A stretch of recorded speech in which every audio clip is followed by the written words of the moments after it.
Buenas noches familia, esperemos que hayan tenido un excelente viernes. A lo largo de la historia siempre fue vital estar correctamente informado para poder comprender la realidad. La información, el acceso a la misma y su utilización posibilitó la emergencia y la desaparición de imperios, privilegió la permanencia de algunas culturas y el olvido de otras, y permitió que los humanos dominen la Tierra y se dividan en clases.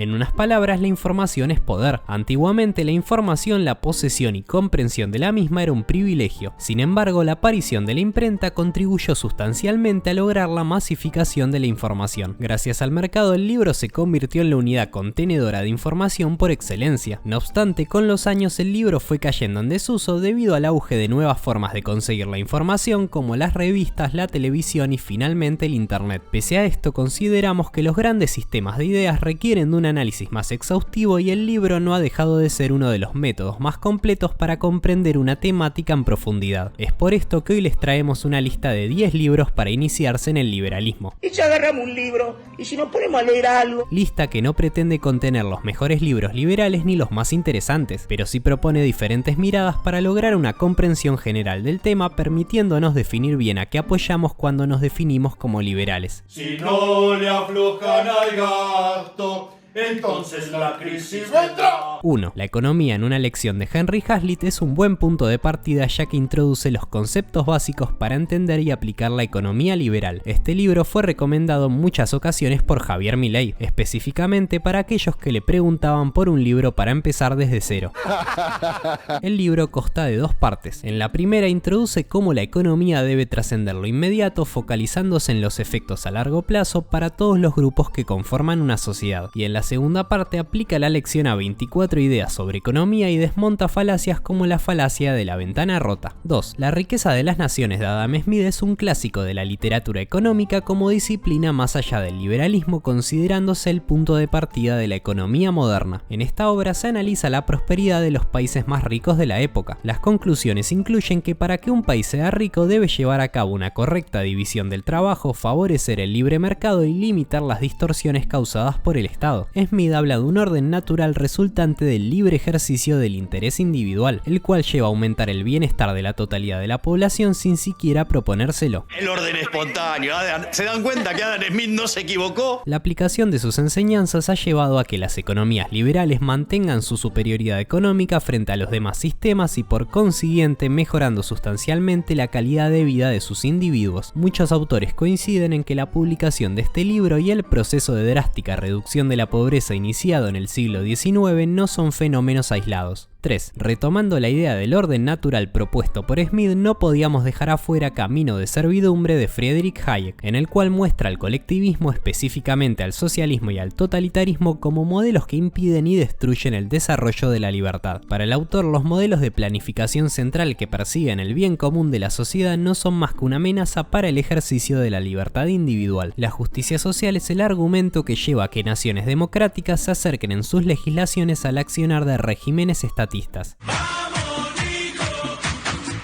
4. Frente al auge de los colectivismos autoritarios, en 1957 Ayn Rand publicó La rebelión de Atlas, una novela en la cual se muestra a Estados Unidos destruido por el accionar de un estado gigantesco. 2 facciones habitan en este futuro distópico, los saqueadores y los no saqueadores, quienes soportan el peso de las acciones de los primeros de la misma manera que Atlas sostenía el mundo en la mitología griega. Este libro es la máxima expresión de la filosofía objetivista, según la cual el mundo existe por fuera de nuestra mente con leyes propias, siendo el objetivo de la vida la búsqueda de la felicidad individual y el arte y el capitalismo las formas privilegiadas para lograrlo. Pocas cosas más placenteras en la vida. La rebelión de Atlas no es una novela ligera, cuenta con más de 1000 páginas y su contenido puede parecer denso, por lo que les recomendamos que al menos lean el discurso de John Galt ubicado en el capítulo 7 de la tercera parte, en el cual se ilustran los fundamentos del objetivismo. 5. Ante el problema del deseo de poder desenfrenado del Estado cabe la pregunta sobre cómo hacerle frente. En nuestra tierra, Juan Bautista Alberdi propuso una solución en su obra Bases y puntos de partida para la organización política de la República Argentina. El texto es un tratado sobre la futura constitución que toma como bases el liberalismo político y económico. Postula la libertad y el freno al estatismo como el modelo para prosperar como país utilizando las coordenadas propuestas por Adam Smith. Para Alberdi, la constitución era una forma de poner freno a la sed de poder insaciable de los gobernantes, garantizando un mecanismo interno de regulación del Estado que posibilitara su prosperidad sin importar las pretensiones de los gobernantes de turno. No son pocos los que adjudican a la heredera de esta obra la Constitución del 53 como la responsable de la prosperidad argentina de finales del siglo XIX y principios del siglo XX. Conversar podemos conversar, pero con la Constitución en la mesa. Lo mejor. 6. Mientras que Alberdi planteó una solución interna al avance del Estado, Lysander Spooner sostuvo una mirada radicalmente opuesta en su ensayo Sin traición, la Constitución sin autoridad. En este libro, Spooner plantea que la Constitución estadounidense habría sido transgredida y por lo tanto anulada. Incluso antes de dicha anulación, la Constitución no era más que un contrato arreglado por un grupo pequeño de hombres sin más deliberación que sus posiciones individuales, las cuales no fueron consultadas con los estadounidenses existentes ni con los próximos a nacer, quienes debían cumplir dicho contrato desde el momento de su nacimiento como si lo hubieran firmado voluntariamente.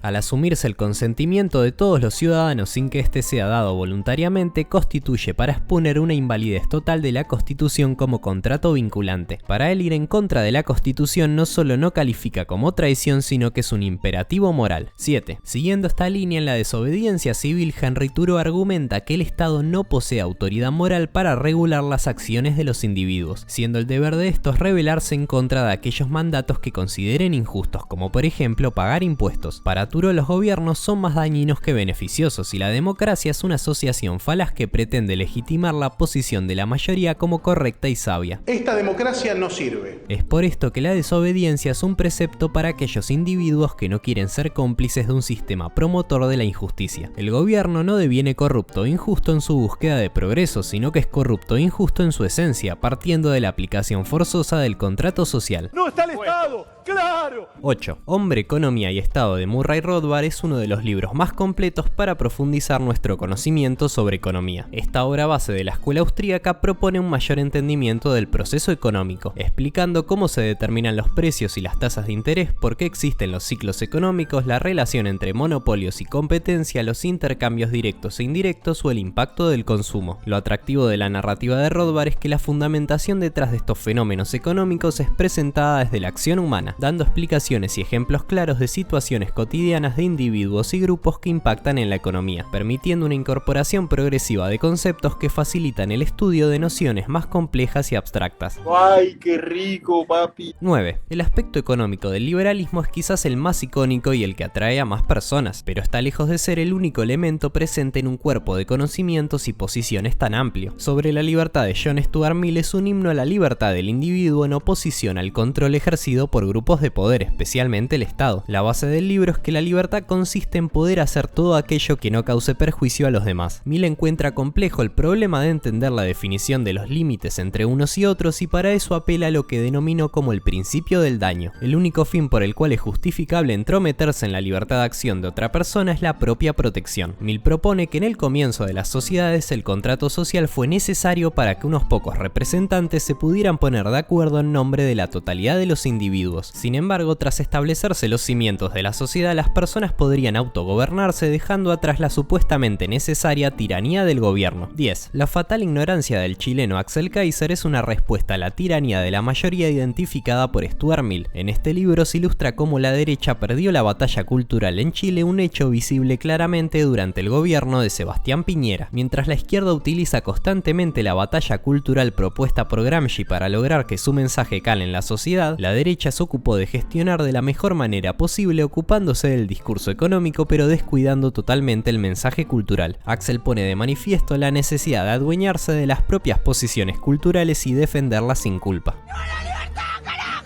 Esto no sería patrimonio del liberalismo ni de la derecha, sino de todo aquel que proteja la libertad de expresión y el pensamiento crítico. En fin, muchas veces nos han preguntado por libros para empezar con el liberalismo y por eso les trajimos esta lista. Como dijimos al principio del video, no pretenden ser los más interesantes, sino los que mejor abarcan a nuestro entender esta doctrina política, económica y social. Ya que estamos, les proponemos a ustedes que armen su propia lista de libros en la caja de comentarios. Hasta la próxima.